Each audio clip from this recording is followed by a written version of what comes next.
Bakit nga ba may mga tao na plastic ang ugali? Yung tipong sa harap mo, mabait at puno ng papuri. Pero pagtalikod mo, ikaw naman ang pinagchichismisan o binabagsakan ng masasakit na salita. Anyways, madalas, ang pagiging plastic ay nagsisimula sa takot at insecurities. Takot na hindi sila magustuhan ng iba, takot na mawalan ng koneksyon, o minsan naman ay dahil may pansarili silang interes na gustong makuha. Ayon sa psychology, ito ay maaaring maituring na isang uri ng defense mechanism. Isang paraan ng pagtatago ng tunay na nararamdaman para lamang makuha ang simpatya o tiwala ng ibang tao. Kung iisipin, may tatlong pangunahing dahilan kung bakit nagiging plastic ang isang tao. Una, para makisama. Hindi lahat ay marunong humarap sa conflict, kaya't mas pinipili nilang ngumiti at magpakabait kahit hindi naman nila gusto ang isang tao. Pangalawa, para makalamang. May mga tao talagang ginagamit ang plastic na ugali bilang taktika or strategy para makuha ang kanilang gusto.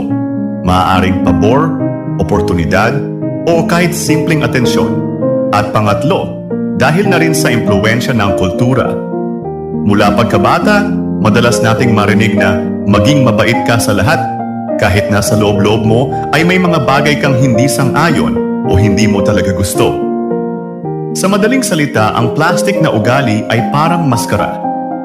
Nakakatulong ito pansamantala para maprotektahan ang sarili o makuha ang tiwala ng iba. Pero hindi ito pangmatagalan. Darating ang araw na malalantad at malalantad din ang tunay na kulay ng isang tao. Ang pagiging plastic ay hindi lamang nakakasakit ng damdamin ng ibang tao, kundi nakakasira rin ng tiwala at relasyon. Tandaan, mas mabuti ng iilan ang totoong kasama kaysa sa napakaraming nakangiti pero hindi naman totoo.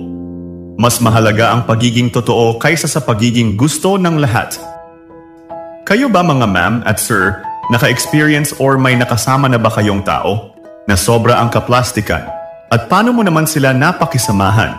I-share mo naman dito sa comments ang iyong experience. At dito na po matatapos ang ating video. Maraming salamat po sa lahat ng mga nakapanood at mga nakinig. See you on the next episode. Goodbye.